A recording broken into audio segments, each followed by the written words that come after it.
Before T-Rex thundered across the plains and Triceratops locked horns under ancient skies, dinosaurs were small, scrappy survivors, lizard-like, hollow-boned, and fighting for every inch. But over 180 million years, they transformed. Through extinctions, climate shifts, and evolutionary gambles, they grew into titanic sauropods, armored tanks, and even feathered sky dwellers. This is the untold story of how dinosaurs evolved from quick-footed reptiles into the towering giants of legend. The Mesozoic Era wasn't just a time, it was the crucible that forged Earth's most iconic creatures. The first carnivore kings, Coelophysis and its kin. There was a time before the big sauropods and the loud T-Rex. That time belonged to something much smaller, faster, and deadlier.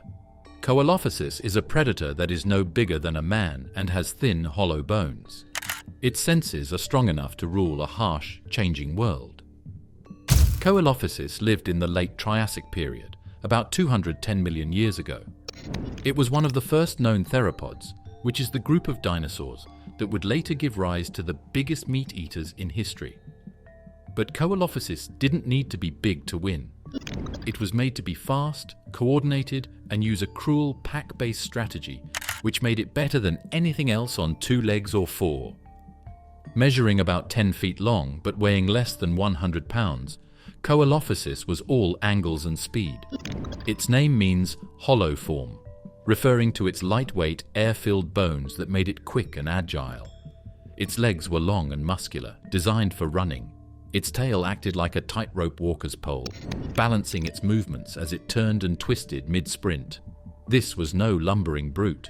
This was a living razor, darting across dry riverbeds and open floodplains like a land-bound cheetah.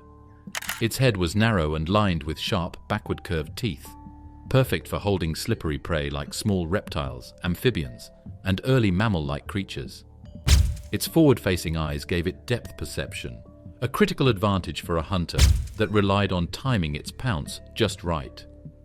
Fossil evidence suggests it had strong claws on its 3-fingered hands, likely used to grab and pin down struggling victims. But what really made Coelophysis stand out wasn't its speed or teeth, it was its behavior.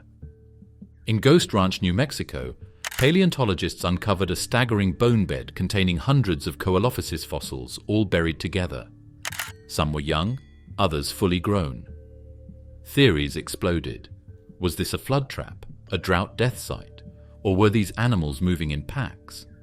While the exact answer is still debated, the sheer number of individuals in one spot strongly suggests social behavior. Coelophysis may have hunted and lived in coordinated groups like wolves or raptors, bringing down prey too large for a single hunter. That would have made them even more dangerous. Less ambush predator, more tactical strike team.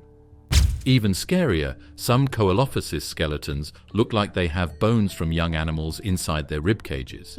This led to a discussion about whether the species ate other species.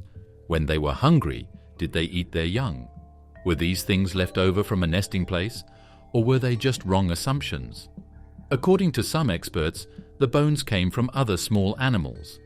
But the idea of cannibalism alone gives a clear picture of how harsh, competitive, and heartless life was in the late Triassic. Coelophysis wasn't alone. It had cousins, spread across the globe, part of a growing wave of small theropods that were beginning to experiment with different forms of hunting. Liliensternus, found in Germany, was larger and possibly more solitary, but had the same basic blueprint: 2 legs, sharp claws, and jaws made for tearing. Another cousin, Procompsognathus, was even smaller, barely the size of a chicken, but may have hunted insects or scavenged leftovers from larger predators. These were the early blueprints for what would one day become the kings of the Jurassic and Cretaceous, and they were spreading fast. These early theropods were part of a major evolutionary experiment. Up until this point, most reptiles were quadrupeds, moving slowly on 4 legs. But theropods flipped the script. They leaned forward, lifted off their front limbs, and used speed, agility, and binocular vision to chase down prey. Their hollow bones were lighter. Their hands, freed from walking, could grab and manipulate, and their legs got longer and more efficient. They were no longer just reptiles. They were something new. and the world they lived in demanded it. The late Triassic was a time of chaos. The supercontinent Pangaea had begun to crack and drift. Deserts stretched for miles, broken only by scattered river systems and fern prairies. Life clung to wet areas, and droughts were common. Surviving meant being fast, lean, and willing to eat whatever you could catch. In this world, Coelophysis thrived, not by brute strength, but by being clever, coordinated, and relentless. Plateosaurus and the rise of the giants.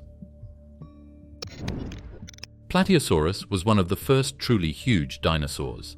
It lived a long time before Brachiosaurus cast its shadow across the Jurassic plains, and Diplodocus swung its tail like a whip through pine woods.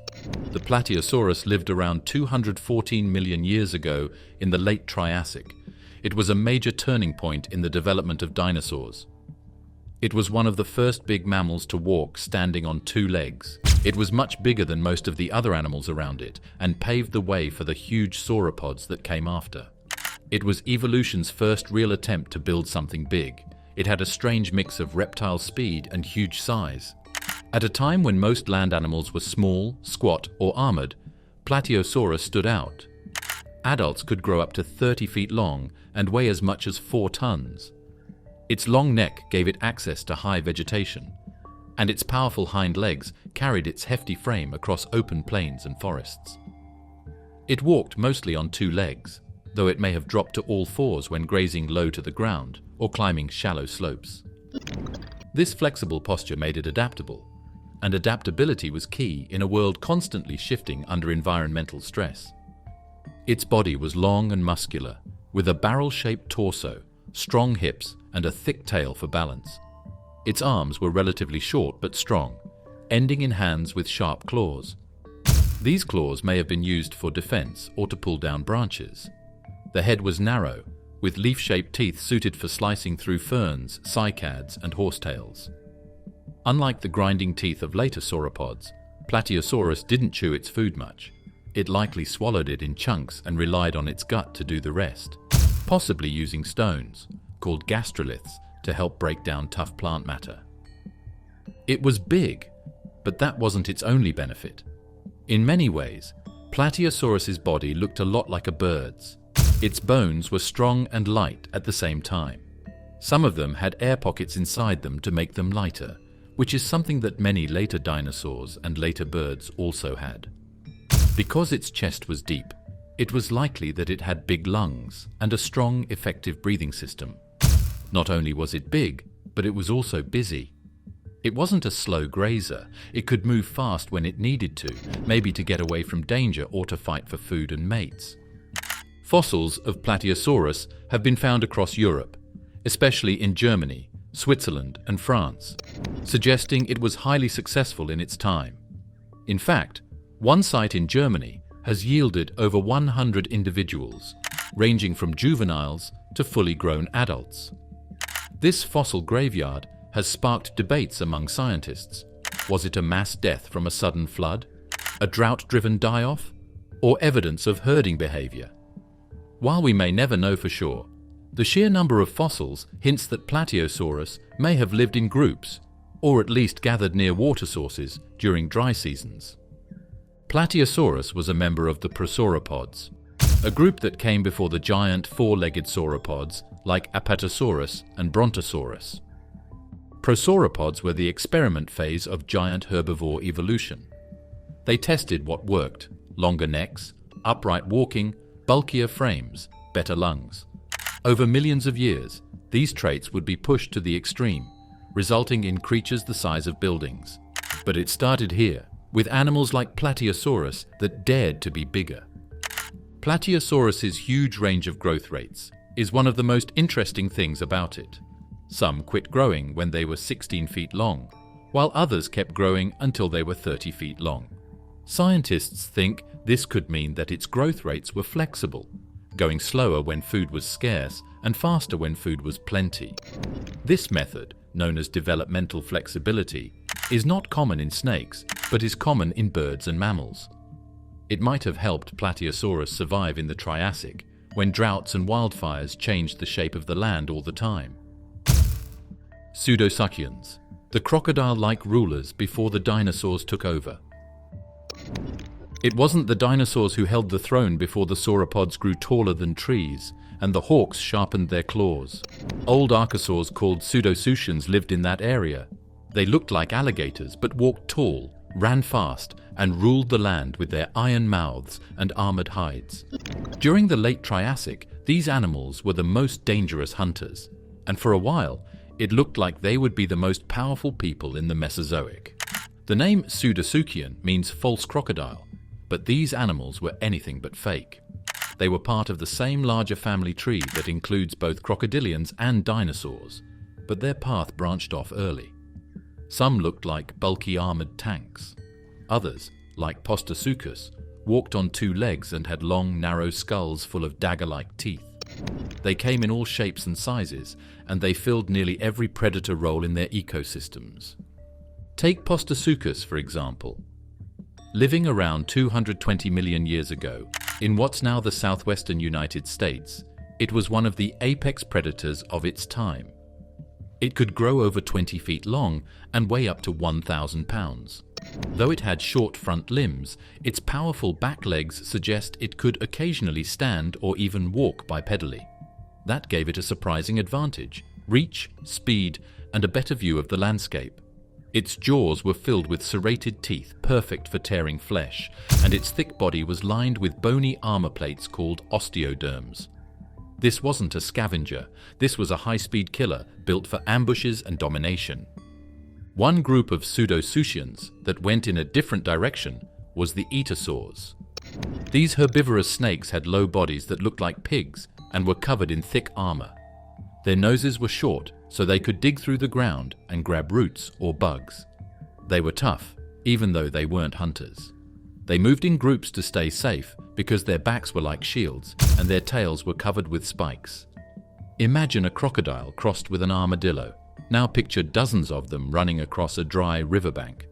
The diversity of pseudosuchians in the Triassic was staggering. Some had sails along their backs. Others had long limbs for galloping. There were even marine pseudosuchians that took to the water like early crocodiles, snapping at fish and diving into shallow coastal lagoons. They were everywhere, on land, in rivers, along coastlines, and they were good at what they did. So why don't we talk about them more? Because despite their dominance, pseudosuchians were living on borrowed time. Near the end of the Triassic period, Earth went through one of the most dramatic mass extinctions in its history. A wave of intense volcanic activity cracked open what is now the Atlantic Ocean. Lava spilled across thousands of miles. Massive amounts of carbon dioxide and methane choked the skies. Temperatures spiked, then dropped. Rain turned to acid, food chains collapsed, and the rulers of the land began to fall. Pseudosuchians were hit hard. Many of the top predators, like Plateosaurus, went extinct. The armored herbivores vanished. The fast runners disappeared. In the space of just a few million years, a dynasty that had lasted tens of millions of years crumbled. And into the vacuum stepped a group of survivors, the dinosaurs. What made dinosaurs live while pseudosuchians died out? Still up for discussion. Some people think that early dinosaurs had an advantage because their bones were lighter and their lungs worked better. Some people think that dinosaurs were just in the right place at the right time because they were small, flexible, and able to find new food sources. After everything was over, the pseudosuchians were no longer in the focus, no matter what the reason was. Some very distant cousins managed to stay alive in the dark and slowly changed into the alligators we know today. But their time of being in charge was over. The Triassic-Jurassic extinction. Dinosaurs seized the throne. There was no fire to begin with. There was silence at the start. At one point, the world was full of roaring pseudosuchians, tall woods and loud groups. The next thing I knew, those sounds were gone. Slowly, then all at once. After that, the Triassic-Jurassic extinction happened, which was one of the worst mass extinctions in Earth's history. It was after that huge accident that the dinosaurs came into the light. About 201 million years ago, Earth was a single supercontinent called Pangaea. The climate was hot and dry, with no polar ice caps and long, blistering summers. Life clung to rivers and lakes. Reptiles, amphibians, and strange mammal-like creatures shared the land with early dinosaurs. But dinosaurs weren't in charge yet. They were small, nimble, and few in number, living in the shadow of pseudosuchians and other more established creatures. That balance of power was about to change forever. The trigger came from deep beneath Earth's surface. As Pangaea began to split apart into smaller continents, enormous cracks opened up in the crust. These rifts released massive outpourings of lava across what is now the Atlantic Ocean region. The Central Atlantic Magmatic Province, CAMP, erupted over and over again, spilling basalt across entire regions and pumping carbon dioxide and sulfur dioxide into the air. These gases acted like a double-edged sword. One trapped heat, the other blocked sunlight. For thousands of years, Earth's climate became unpredictable. Global temperatures spiked, then crashed. Acid rain poisoned fresh water sources, plants withered. Ocean acidification killed marine life. As ecosystems collapsed, animals that once ruled the food chain began to fall. The dominant predators of the Triassic, pseudosuchians like Plateosaurus, armored archosaurs, and countless amphibians, vanished. Herbivores starved. Insects died. Even plankton, the base of the oceanic food chain, saw massive losses. Up to 75% of all species that lived on land went extinct. The animals lived, though. Why? That is still one of the most puzzling things in science. Some experts think it was just lucky that dinosaurs lived in places that weren't as touched by the most active volcanoes. Some people think it was biology. Like birds, dinosaurs had lungs that were built on air sacs, which may have helped them live in places with low oxygen and high carbon monoxide. They may have been able to adapt to changes in the world faster because their bones were lighter. They had many babies, and they ate a variety of foods. Whatever the reason, when the smoke cleared and the dust settled, the world was wide open. The old kings were gone. The stage was empty, and the dinosaurs, once the underdogs, seized the throne. The early Jurassic period, which followed the extinction, became a time of explosive dinosaur evolution. With fewer predators and less competition for food, dinosaurs quickly diversified. Herbivores like Stegosaurus and Ankylosaurs grazed across newly greened landscapes. Early theropods like Dilophosaurus hunted freely, growing larger and smarter with each generation. And the first signs of the great sauropods, those long-necked skyscrapers of the future, began to appear. The extinction didn't just clear the land. It changed the air, the plants, and even the way animals breathed. Ferns and conifers dominated the forests, while the earliest cycads and ginkgo trees spread across the land. With a warming, wetter climate and more oxygen returning to the atmosphere, animals began to grow larger. Dinosaurs thrived in this new world. What started as a tragedy became an opportunity, a reboot of life with new rulers rising from the ruins. It wasn't just one day or one event. Thousands or even hundreds of thousands of years passed before the species died out. But the balance of power had changed when it was over. The long time of Triassic animals was over. It was now official. The age of dinosaurs had started. How the Jurassic shaped evolution, the greenhouse world of giants. Following the chaos of the Triassic-Jurassic extinction, Earth entered a new era marked by healing, growth, and huge amounts of life. This was the Jurassic Age, which began about 201 million years ago and went on for almost 60 million years. There was no polar ice, the water was very high, and the air was full of oxygen. There were still volcanoes in the area, but woods came back, rivers ran, and plant life grew like crazy. The dinosaurs saw it as the ideal storm, not one of destruction, but one of chance. Things changed quickly in this world with greenhouses. The climate of the Jurassic was unlike today's. Instead of snowy poles and seasonal extremes, most of the planet enjoyed year-round warmth. Tropical forests stretched across entire continents. Rain was frequent, feeding dense ferns, conifers, and cycads. Lush green covered the earth, and with so much plant life came a simple rule: more food, more giants. Dinosaurs answered back in kind. Large meat eaters took the place of small, quick animals during this time. This is when the first long-necked sauropods went from being small eaters to real giants. Evolution, which used to be slow and careful, sped up all of a sudden. More dinosaurs than ever before got bigger, stronger, and different all over the world. One of the key changes was the shift from low-growing plants to tall vegetation. Jurassic forests were filled with towering tree ferns, palm-like cycads, and conifers that reached as high as modern redwoods.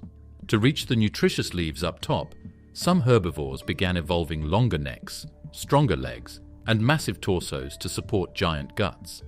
Digesting this tough plant matter required enormous stomachs and long processing times, leading to even larger body sizes. Enter the sauropods. Creatures like Cetiosaurus, Camarasaurus, and eventually Diplodocus and Brachiosaurus grew to sizes never seen before on land. With lightweight, air-filled bones, efficient lungs, and steady growth over decades, they became walking skyscrapers, 30, 50, even 80 feet long. Their massive size protected them from most predators. After all, what meat-eater wants to risk taking down a 50-ton mountain with a swinging tail? But predators adapted too. The Jurassic gave rise to a new wave of carnivores, taller, smarter, and faster than their Triassic ancestors. Dilophosaurus, with its twin crests and nimble build, was among the first. Later, Allosaurus rose to the top, combining power with agility. These predators didn't just rely on brute force. They may have hunted in packs, coordinated attacks, and targeted the sick or young in a herd. It was an arms race between predator and prey, and the rules were constantly shifting. The Jurassic didn't just favor size, it favored specialization. Dinosaurs began to fill specific roles in the environment. Some sauropods grazed low, sweeping the ground with their necks. Others reared up to reach treetop canopies. Small herbivores like Scutellosaurus and Stegosaurus developed body armor and tail weapons to defend themselves. The ecosystems became layered and complex, with each species adapting to avoid competition and increase survival. It was also the age of growth.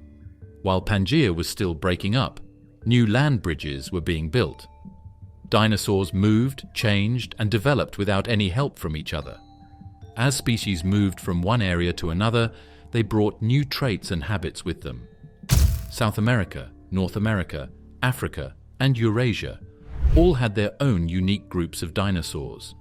These areas were linked by changing landscapes and rising sea levels. Even flying reptiles, the pterosaurs, took full advantage of the Jurassic world. With fewer large birds or aerial threats, they ruled the skies. Some were small insect catchers. Others, like pteranodons' early relatives, glided over oceans with wingspans of over 10 feet.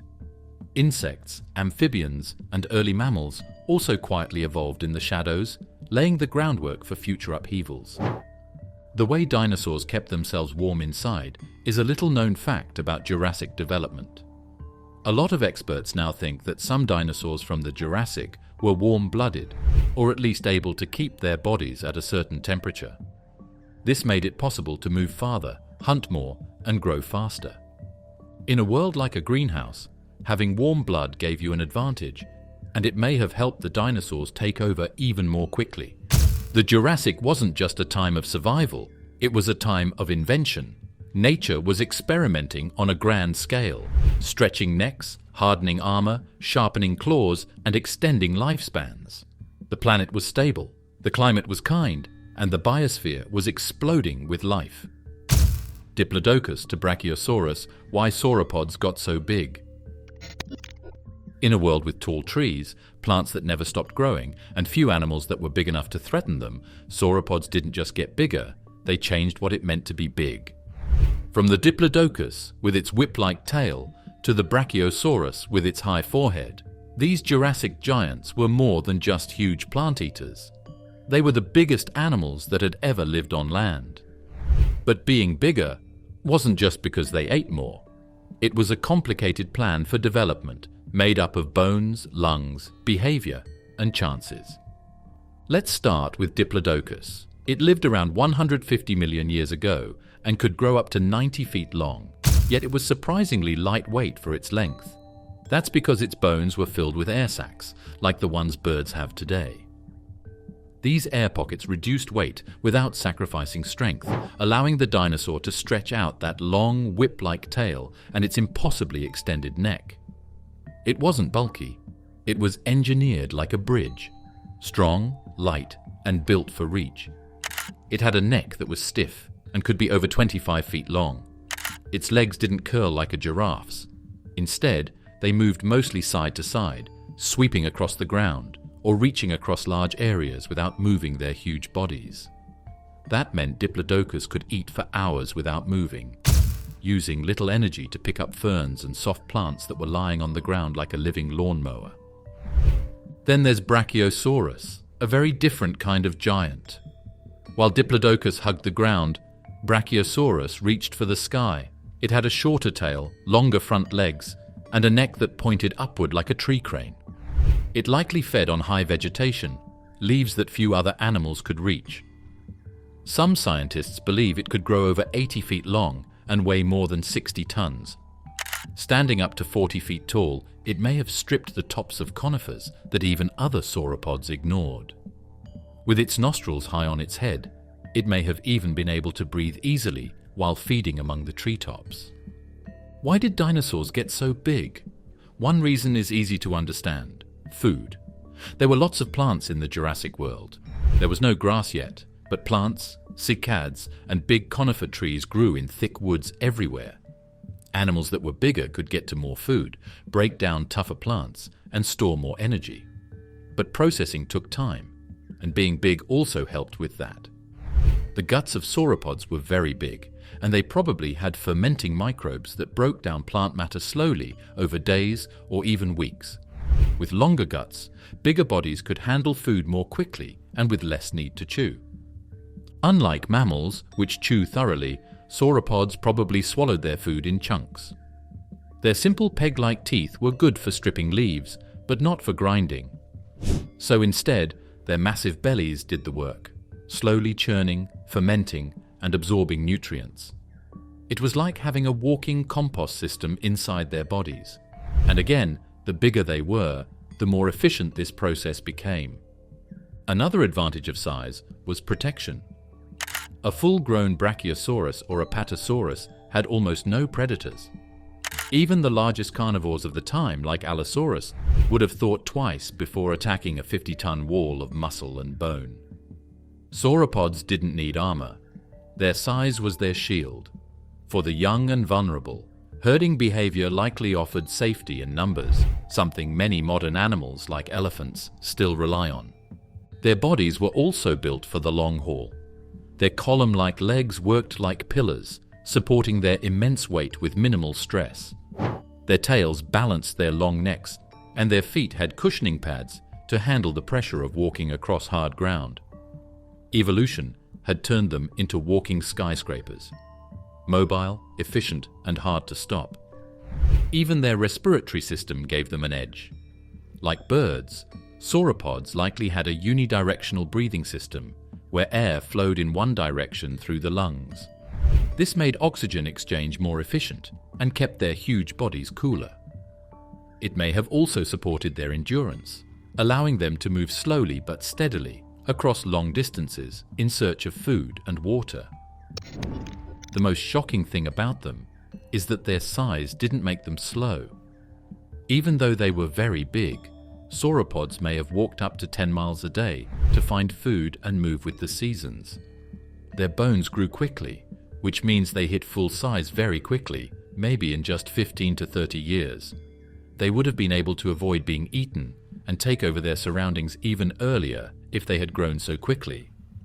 Stegosaurus and the battle for the middle ground. The size wasn't the biggest.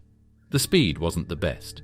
It didn't have the strongest protection or the sharpest claws.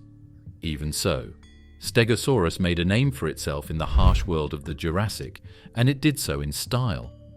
Stegosaurus wasn't a dinosaur that relied on being big or fast, even though it had a row of tall back plates and a tail full of poisonous spikes.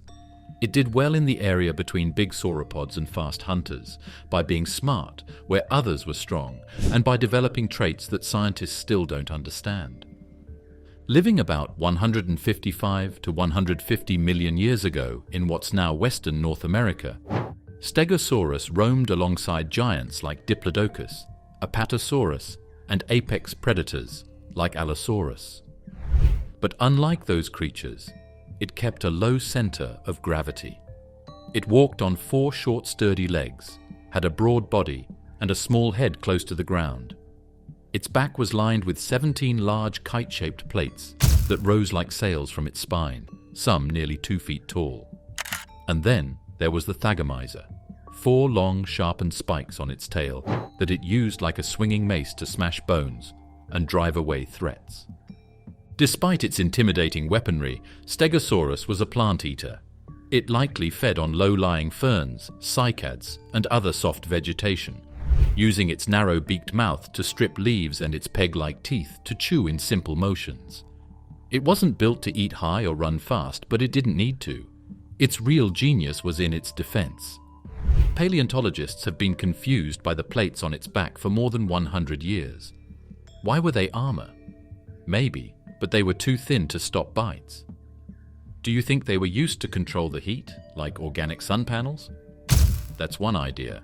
Each plate had blood vessels running through it, and experts think that these plates could have taken in or let go of heat based on the dinosaurs' needs. Today, though, the most common idea is that those plates were meant to be seen, either to mate, scare other animals, or identify species. Like the feathers or horns of a peacock or moose, they helped Stegosaurus stand out in a forest full of other big animals. It looked like no other dinosaur that I knew of. But if the plates were for show, the tail was built for war. The thagomizer, as it's humorously named thanks to a Far Side comic, wasn't just for decoration, it was a serious weapon. Fossil evidence shows that some Allosaurus skeletons have puncture wounds that match Stegosaurus tail spikes, right in the bone. This suggests that the spikes weren't just defensive, they were deadly. Stegosaurus could swing its tail with force, using its flexible hips and low stance to deliver crushing blows to predators that got too close. Still, Stegosaurus had its limits. It had one of the smallest brain-to-body ratios of any dinosaur. Its brain was about the size of a lime, just 3 ounces, despite its 30-foot body. This led to early, outdated claims that it had a second brain in its hips to help control movement. That's been debunked, but it does highlight how little we understood about this animal for a long time. In truth, its nervous system was likely no more primitive than other herbivores of its time. Intelligence wasn't what it needed to survive. It was strategy and design. Its evolutionary role was unique. Stegosaurus wasn't built to compete with sauropods for towering trees, or with fast ornithopods for speed. It found its niche in thick, ground-level vegetation, relying on armor and intimidation to thrive. And it didn't live alone. There were multiple species of stegosaurs across the globe, from China's Huayangosaurus to Europe's Dacentrurus, each with different plate shapes and body sizes, suggesting local adaptations and evolutionary experimentation. It was interesting how it walked. Stegosaurus's front legs were much shorter than its back legs, which made it stand on its hind legs, making it look like a natural slide. This likely made it less quick but more stable, and its wide stance allowed it move its tail more freely and with more control. It wasn't classy, however it worked. Allosaurus, the apex predator before T-Rex. The Jurassic had a king long before Tyrannosaurus rex came to Earth. It was called Allosaurus, and it was the most important animal in the world for the last 1,000,000 years. Even though it wasn't the biggest or most famous animal ever, Allosaurus was the worst thing that could happen in the ferns in the world it ruled, about 150 million years ago. It was quick, fierce, and surprisingly smart for its time. Its surroundings had fully formed this killer. It didn't just make it through the Jurassic, it owned it. Allosaurus means different lizard, a name it earned because of its unique skull structure when first discovered in the 19th century, and it was different. Measuring up to 35 feet long and weighing around 2 tons, this predator had a lightweight frame, hollow bones, and long muscular legs. It wasn't built like a tank, It was built like a cheetah with claws, a predator designed for speed and efficiency, not brute force. Its head was large, filled with over 60 serrated teeth, and each one was curved backward, perfect for slicing meat and holding onto prey that fought to escape. The head of Allosaurus was one thing that made it stand out. Later hunters like T-Rex had thick, crushing jaws, but Allosaurus's skull was lighter and more flexible, so it was almost like it could absorb pain. It could open its jaws wide, almost 90 degrees, and bite quickly, cutting through its food. It would then pull back before the prey could respond. Some experts have called the way it eats hatchet-like, since its upper jaw swings down over and over like an axe to cut and tear through meat. Its arms, unlike those of T-Rex, were long and powerful, with 3-fingered hands tipped with deadly claws. These were tools of precision, not leftovers. Allosaurus could likely grasp, hold, and even pin down smaller prey, using its claws to wound or control victims while its jaws did the killing. Its legs were strong but not bulky, suggesting it could run or at least chase at moderate speeds when necessary. In short, it was built for ambush and agility. But perhaps the most intriguing question is this: did Allosaurus hunt alone or in groups?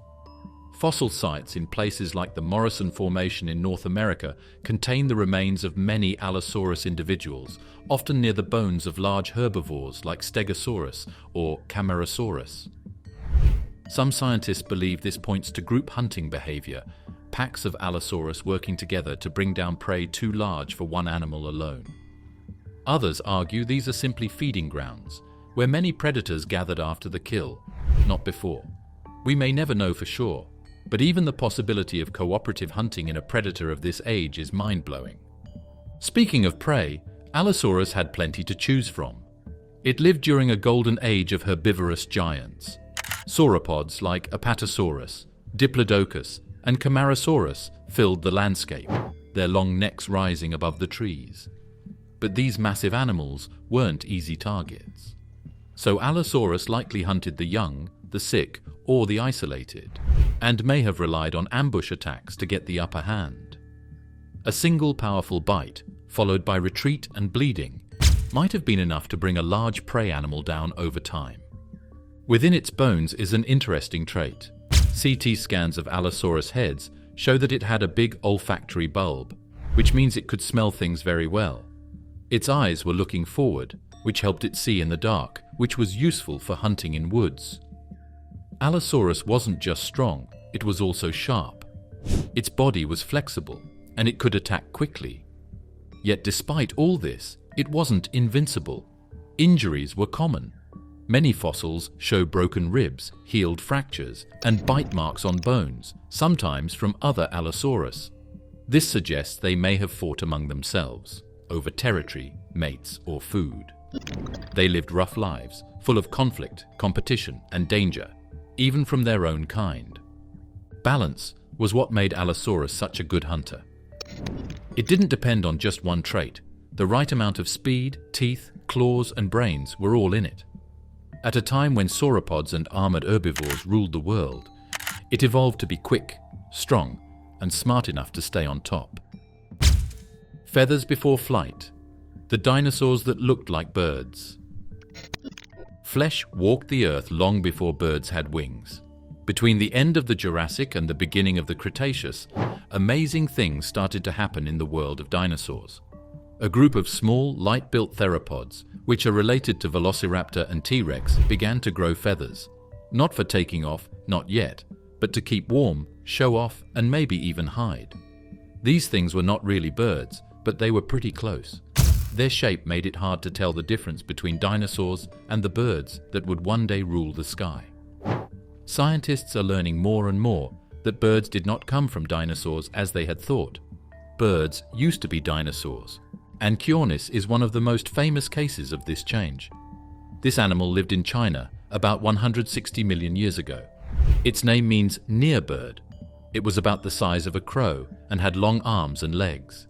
Its preserved remains show beautiful feather marks from head to tail, including downy body feathers and long plumes on its arms and legs that looked like wings.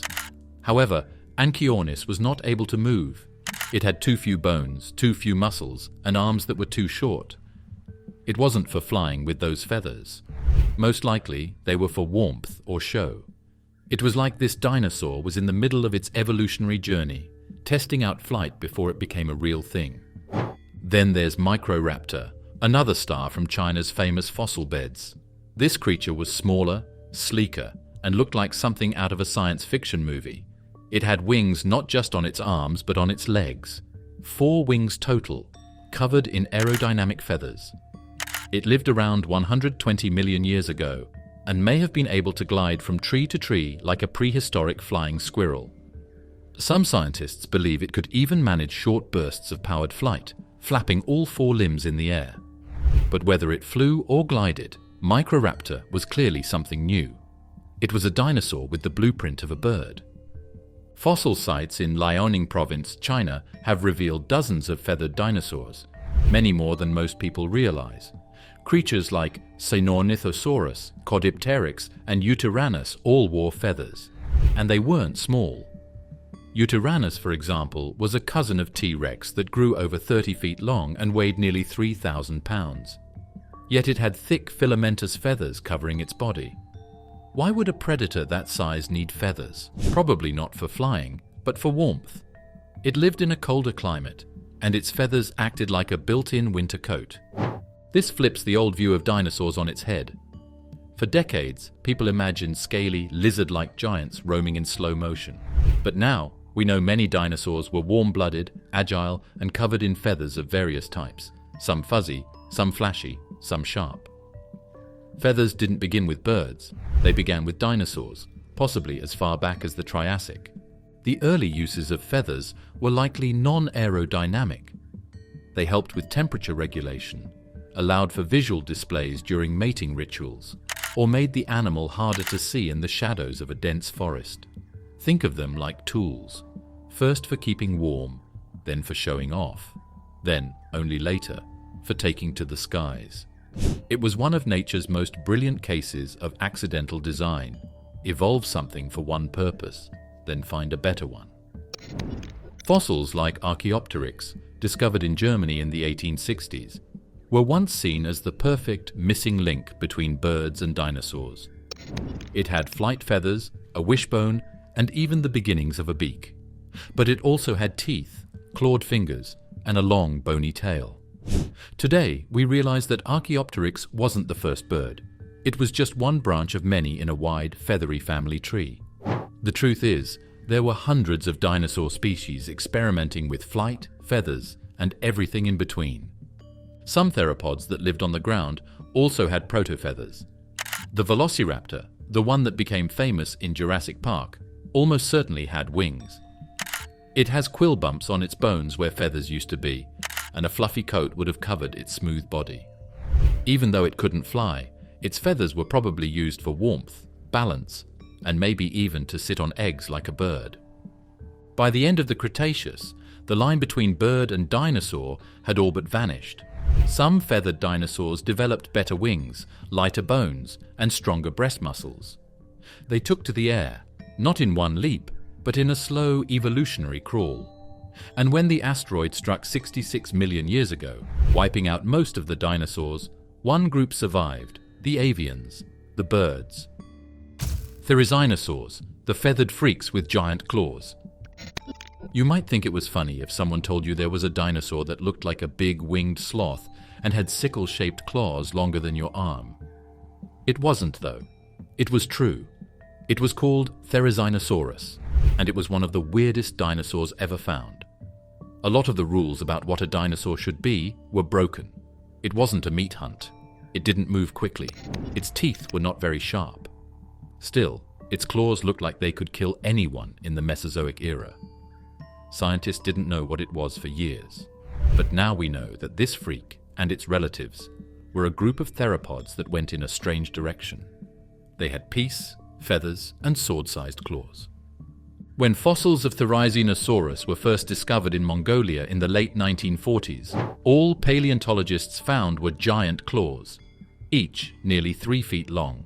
They looked so sharp and intimidating that scientists assumed they belonged to a giant predator, maybe something like T-Rex, but even worse.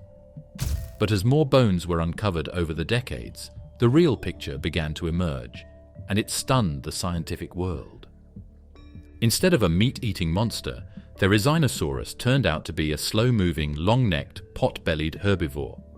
It had a beaked mouth for clipping plants, a massive belly for digesting tough vegetation, and long feather-covered arms with claws that looked like scythes. It stood on two legs, walked with a hunched, waddling posture, and measured up to 33 feet long. Its claws were still deadly, but not for hunting. Instead, they were likely used to pull down branches, strip leaves, or defend itself from predators. Therizinosaurus and its relatives are very interesting because of their strange family tree. Theropods are the group that these dinosaurs are in. T-Rex, Velociraptor, and current birds are also in this group. Most theropods ate meat, and their sharp teeth and claws were made for killing. That is not how Therizinosaurs did it, though. It's possible that their ancestors stopped eating meat at some point in the past.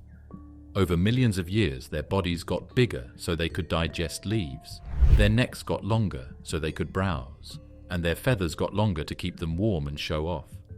And make no mistake, these animals were fluffy. Fossil evidence from close relatives like Pachycephalosaurus shows that Therizinosaurs had thick, filamentous feathers covering their bodies. They probably looked like giant mutant turkeys with Freddy Krueger claws. But while their appearance was wild, their lifestyle was gentle. They spent their days browsing in the forests of late Cretaceous Asia, using their reach and claws to access food other herbivores couldn't. Still, those claws weren't just big salad forks. When it came time, they were real guns. If a Therizinosaurus was trapped, it could swing its huge arms out and cut through flesh or bone, scaring away even big hunters like Tarbosaurus.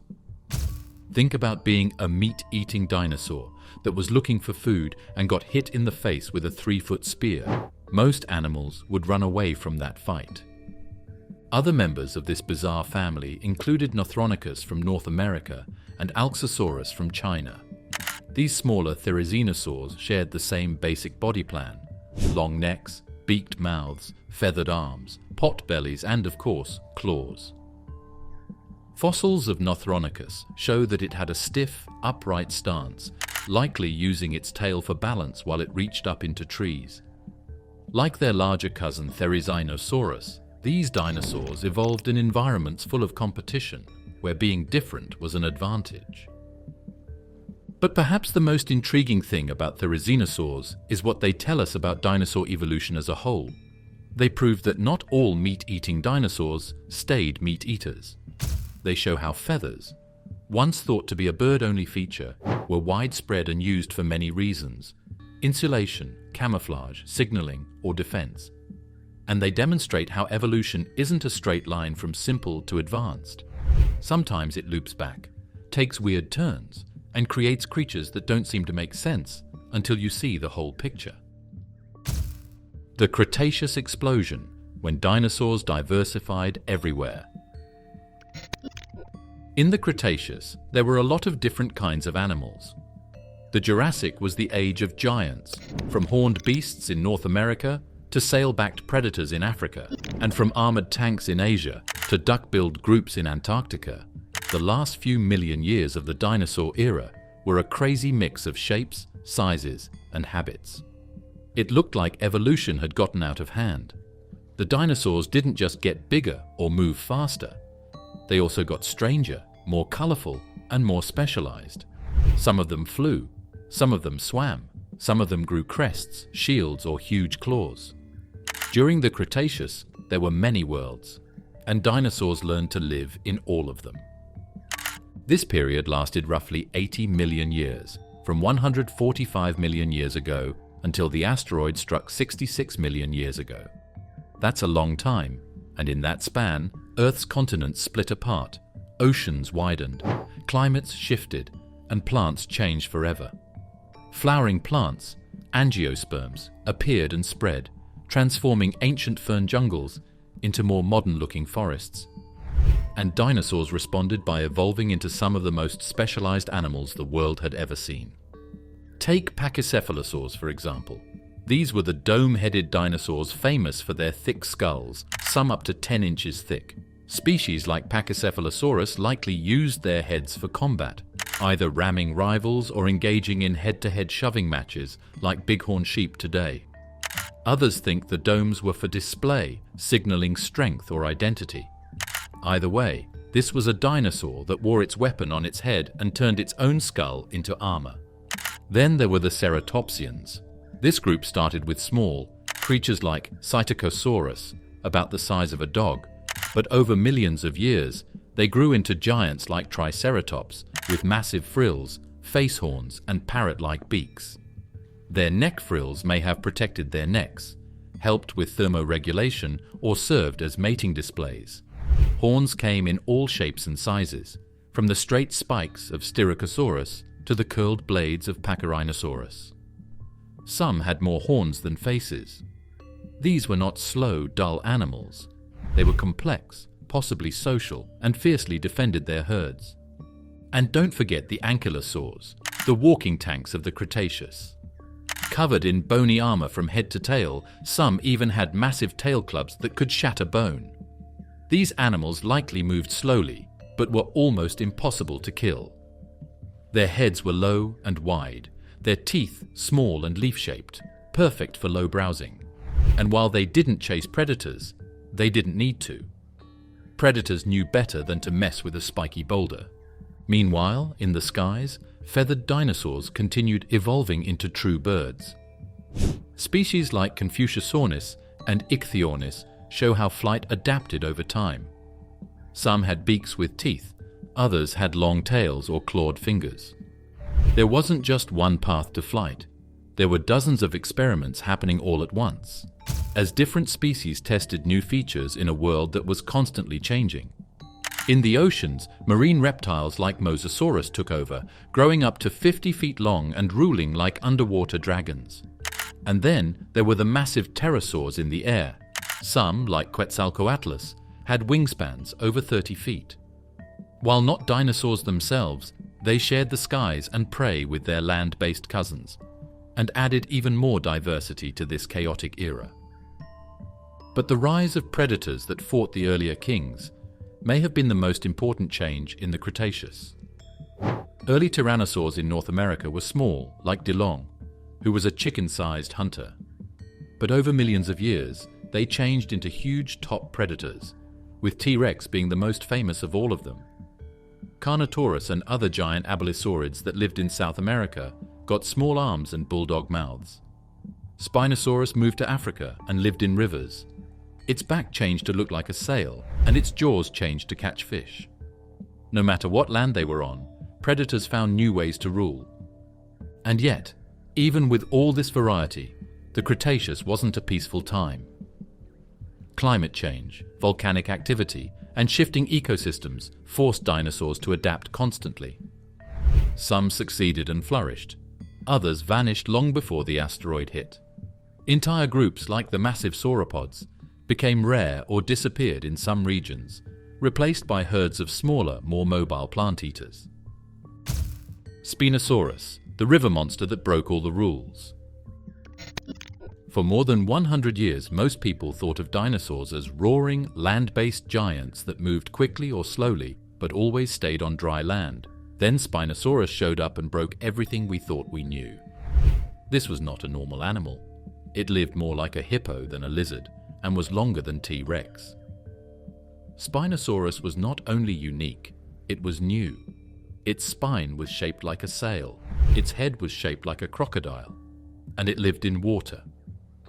The story of this dinosaur is one of wonder, mistake, and finally, recovery. It was the first real dinosaur designed to live in water.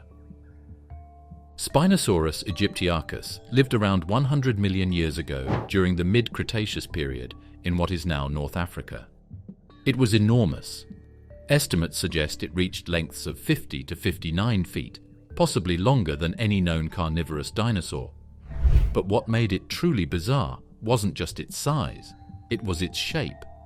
Unlike T-Rex, which had a massive skull designed for bone-crushing bites, Spinosaurus had a long, narrow snout packed with conical teeth, more like a crocodile than a land predator. These teeth were perfect for gripping slippery prey like fish, and its nostrils were located high on its head, allowing it to breathe while partially submerged. Atop its back rose its most distinctive feature, a towering sail formed by elongated neural spines, some over 6 feet tall. Scientists still debate its purpose. It may have been for display, attracting mates or intimidating rivals.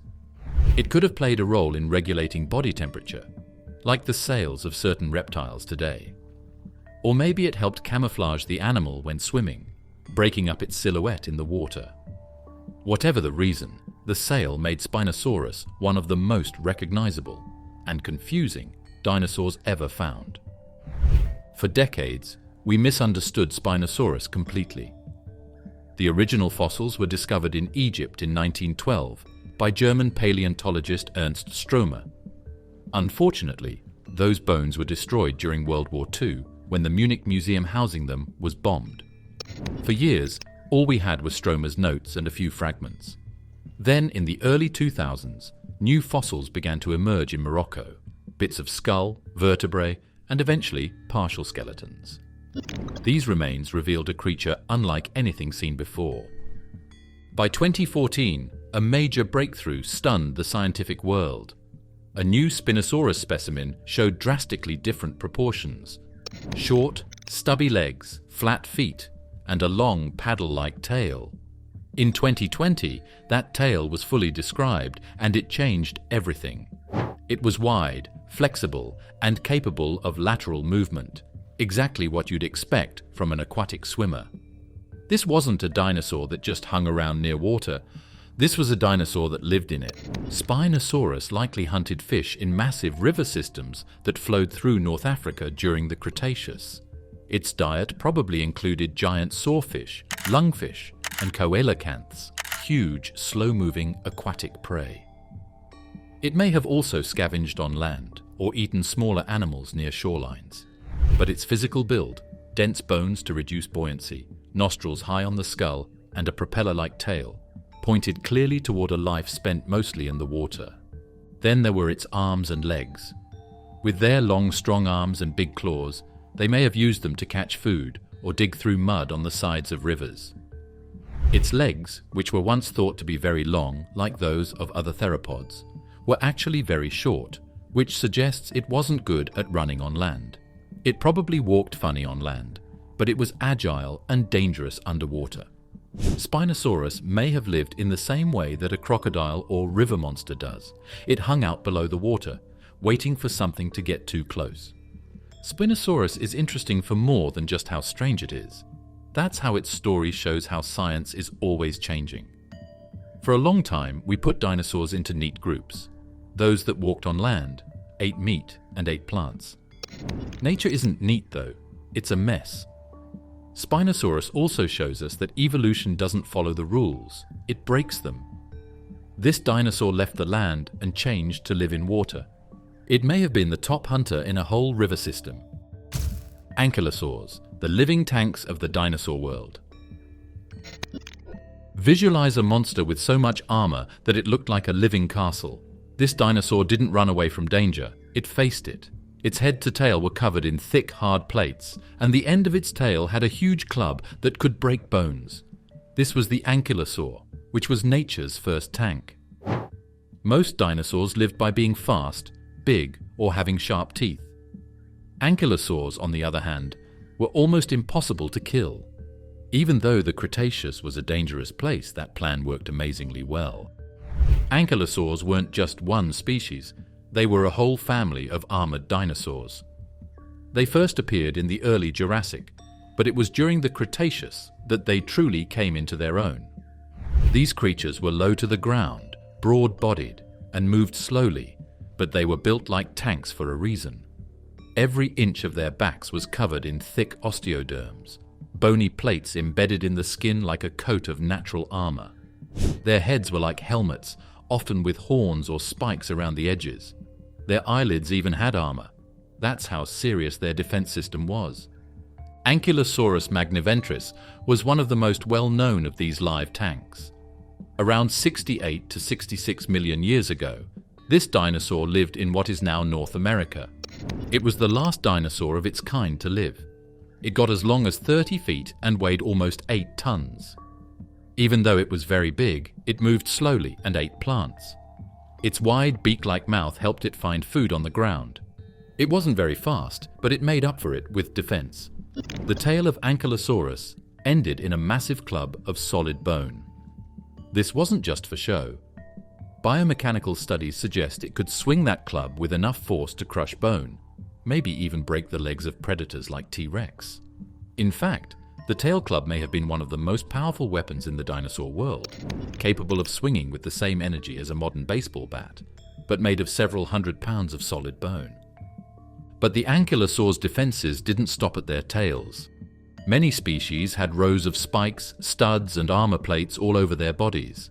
Some had triangular shoulder spikes or sharp knobs sticking out from their sides. Others had long neck armor or even protective coverings over their throats. To a predator, trying to bite into an ankylosaur was like chewing on a tank made of knives. Despite their fearsome appearance, ankylosaurs were peaceful plant eaters. They spent their days foraging for low-growing vegetation like ferns, cycads, and flowering plants. Their wide muzzles were perfect for sweeping through ground-level greenery, and their small teeth worked more like scissors than grinders. Some scientists believe they may have had large digestive chambers, like modern cows, where food could ferment and break down over time. It's interesting that not every ankylosaur was built the same. There are two main groups that paleontologists use to describe them: nodosaurids and ankylosaurids.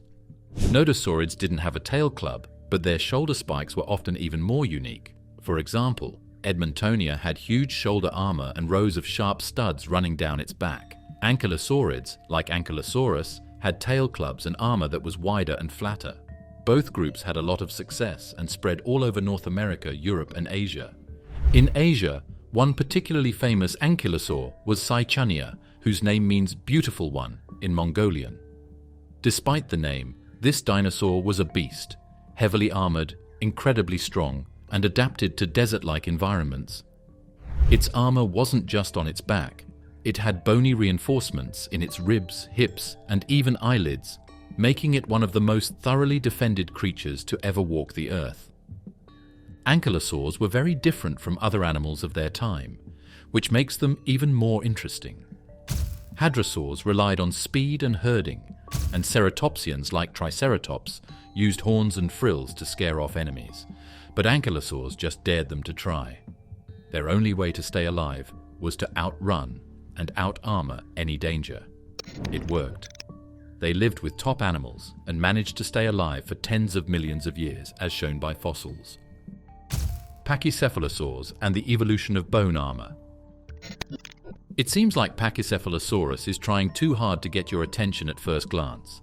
It has a thick, dome-shaped head that rises like a bowling ball above its eyes. Its face is covered with knobs and ridges of bone that look like ancient jewels. But this strange-looking carnivore wasn't just something to look at. This dinosaur was part of a group that used their own heads as rams. Other plant eaters got horns, wings or tail clubs, but Pachycephalosaurs got their most important tool on top of their heads, and we're still not sure how they used it.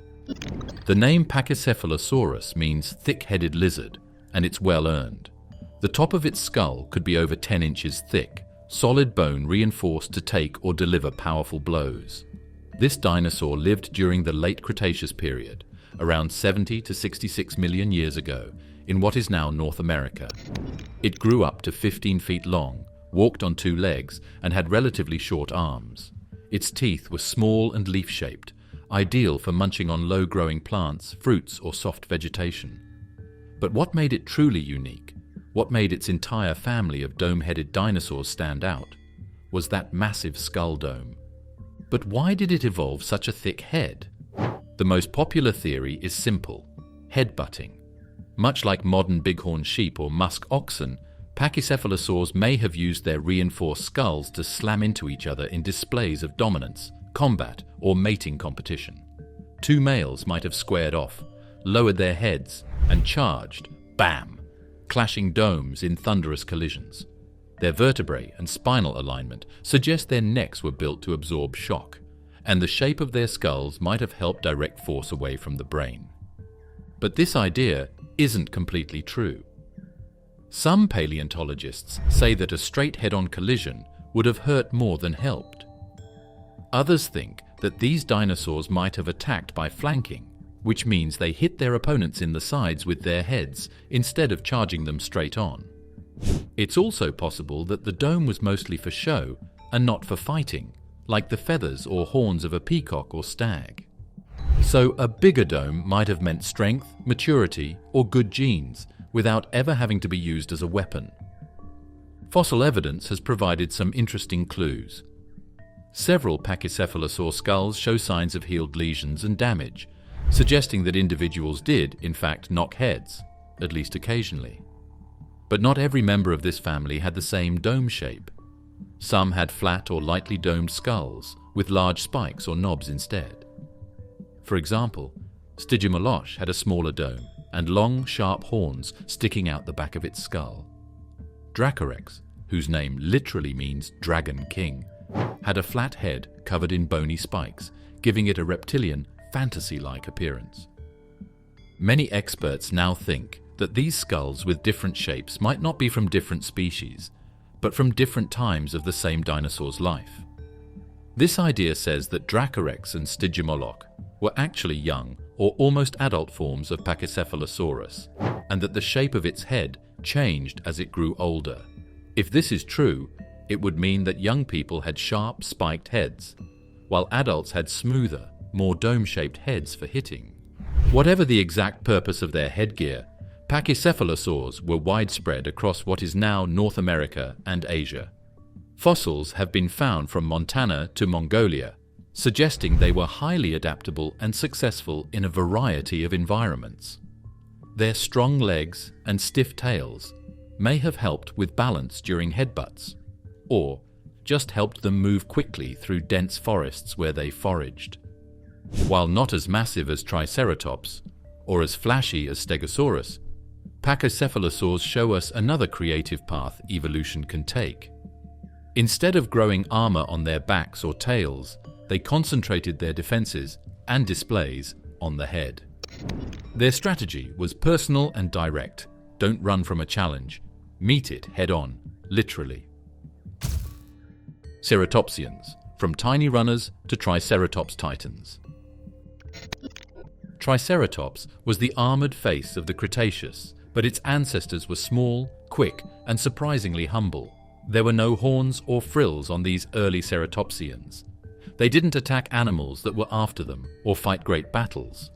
But over millions of years, these tiny runners would change into some of the most famous dinosaurs in history, with huge heads, fancy frills, and scary face weapons. Here's the story of how the ceratopsians went from being small plant-eating squirrels to huge eaters that made even the biggest predators afraid. It all began in Asia around 160 million years ago with small two-legged dinosaurs like Yinlong, a fleet-footed rabbit-sized herbivore that looked more like a bird than a behemoth. These early ceratopsians had sharp beaks for slicing vegetation and light, agile bodies built for speed. They lived in a world filled with predators, so running fast and staying alert was their best survival tactic. But even in these earliest forms, you could see the foundation: a strong skull, a beak-like mouth, and the early hints of the iconic frill that would define their descendants. As time passed and species spread into new environments, ceratopsians began to change. They grew larger, their frills expanded, their jaws became more powerful, and eventually, some of them started walking on all fours instead of just two legs. Protoceratops, found in Mongolia and dating back about 75 million years, was one of the first to showcase this transition. It was about the size of a sheep, had a noticeable neck frill, and was a tough, ground-level grazer.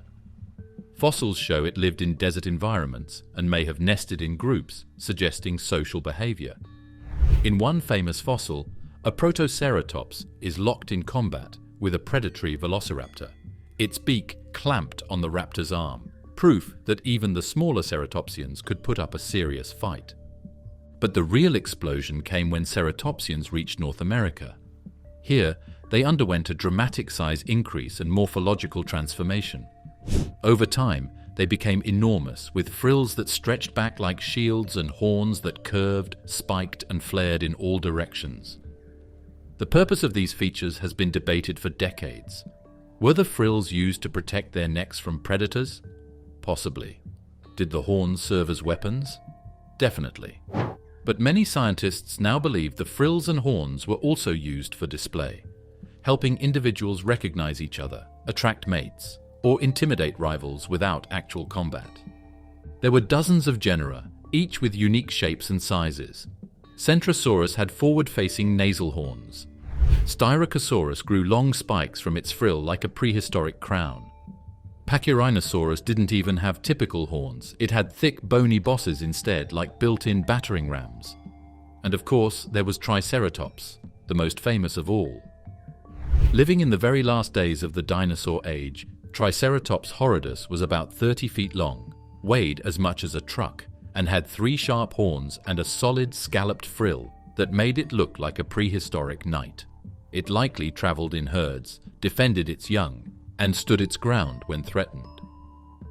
It's amazing how different and skilled these dinosaurs became. They had horns that were short, long, curled, straight, and even sideways. Some frills had holes in them, maybe to make them lighter. Some were made of solid bone. Some of them had rows of pretty knobs. There were no two ceratopsians that were exactly the same. This suggests that different species responded to their own environments and social structures. It was a lot like how deer and antelope use their antlers today, not just to fight, but also to show off, claim territory, or signal authority. And despite being herbivores, they were not defenseless. A full-grown Triceratops could likely kill or seriously injure a predator with a single thrust of its horns. Bite marks and broken bones on T-Rex fossils suggest they didn't always win those battles. One fossil shows a T-Rex with a partially healed puncture wound to the jaw, possibly caused by a Triceratops horn, meaning the king of the dinosaurs may have picked a fight with the wrong beast. The rise of Tyrannosaurs, from chicken-sized to apex giant. There were not many tyrannosaurs in the world before Tyrannosaurus rex became the most feared landkiller. Most people wouldn't even know that their ancestors were connected to the huge bone crusher from the late Cretaceous because they were so small, feathered, and light. Millions of years, though, these small hunters changed, adapted, and slowly but surely made their way to the top of the food chain. They had to be patient and persistent. And then they had one of the most shocking changes in the history of evolution. The earliest known tyrannosaurs lived over 150 million years ago, during the Jurassic period.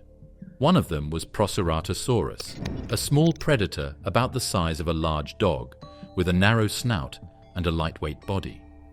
It didn't have the massive skull or banana-sized teeth of its future relatives. Instead, it likely relied on speed, sharp senses, and agility to catch small prey like lizards or baby dinosaurs. These early forms didn't dominate. They survived on the edges.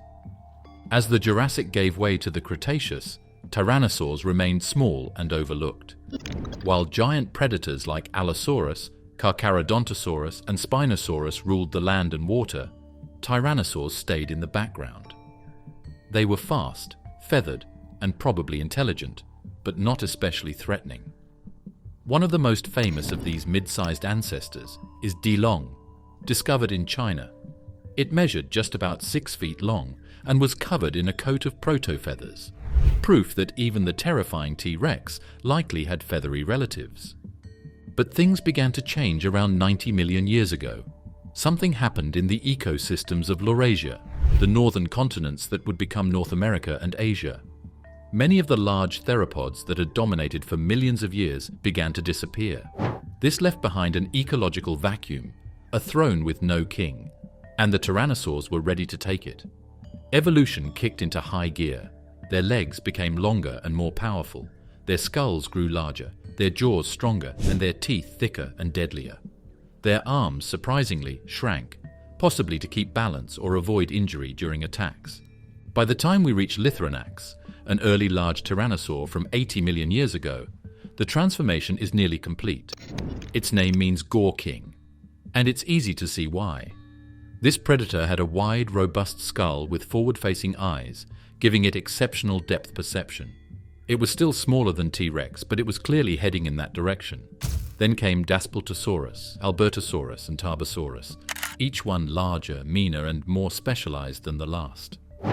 The last ruler to appear was Tyrannosaurus rex, which lived about 68 million years ago. It was a land-based top hunter that was 40 feet long and could weigh up to 10 tons.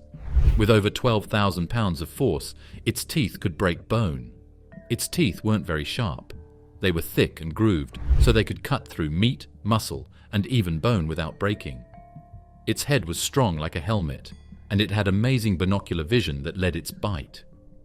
Its brain wasn't very big, but it was advanced enough to handle complex behavior and great senses. This was not a monster with no thoughts. Smart, planned, and scary all at the same time. What made tyrannosaurs especially powerful was their balance of size and speed. Despite their bulk, they had long legs that allowed them to move quickly, possibly up to 20 miles per hour in short bursts. Their tails acted as counterbalances, keeping them stable during sudden lunges or fast turns. Even their tiny arms, often mocked, were muscular and tipped with 2 strong claws. Some scientists believe they may have been used to hold on to struggling prey or help the animal rise from a resting position. The tyrannosaurs didn't just use raw force. Their heads were hollow inside, which made them lighter but still strong. They had great hearing and could pick up low-frequency sounds that could have helped them find food over long distances. They had a great sense of smell, maybe the best of any dinosaur, so they could follow dead or alive animals for miles. The impact that ended everything, the last roar of the giants. A flash of light went across the sky first. It was brighter than the sun and moved faster than any storm. The dinosaur era would end in a matter of seconds, not with a slow decline, but with a bang so strong that it changed the shape of the Earth. A 6-mile-wide asteroid hit what is now the Yucatan Peninsula in Mexico 66 million years ago. The world changed for good in an instant. After ruling Earth for more than 150 million years, the Mesozoic giants were about to end their story. The impact site, now known as the Chicxulub crater, was ground zero for one of the most catastrophic events in Earth's history. The asteroid hit with the force of over 1 billion atomic bombs, unleashing shockwaves that flattened forests for thousands of miles. Molten debris blasted into the atmosphere and rained back down as firestorms.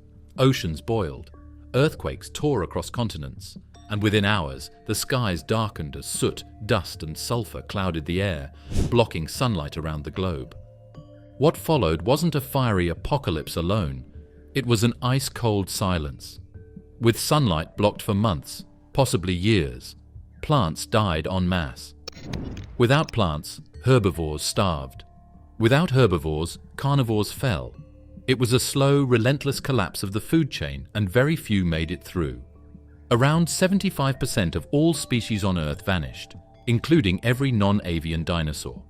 The reign of creatures like T-Rex, Triceratops, Ankylosaurus, and Hadrosaurus came to a sudden, brutal end. But this wasn't just a natural disaster, it was a reset button. A moment when Earth wiped the slate clean and opened the stage to new actors.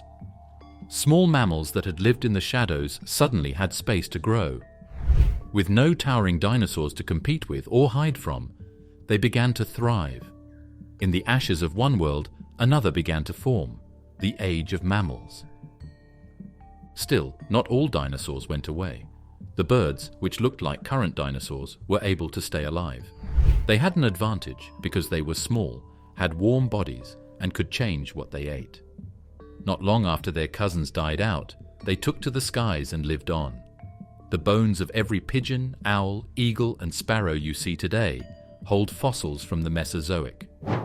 As for the others, they left behind clues, Bones turned to stone, footprints preserved in mud, and fossilized nests buried beneath ancient sediments. Their world may be gone, but they didn't vanish without a trace. In places like Hell Creek in Montana and Alberta's Dinosaur Provincial Park, paleontologists uncover the last breaths of the dinosaurs' golden age. A T-Rex tooth lodged in a Triceratops frill, a clutch of unhatched eggs buried mid-nesting, a fossilized skin imprint, capturing every scale in perfect detail. These aren't just relics, they are echoes. And the interesting thing is that it almost never happened at all. If the asteroid had hit a few minutes earlier or later, it might have hit the deep ocean instead of ground that is high in carbonate. Scientists think that this bad spot, which is full of sulfur-rich rock, was a major factor in making the sky darker and starting the fall of the global economy.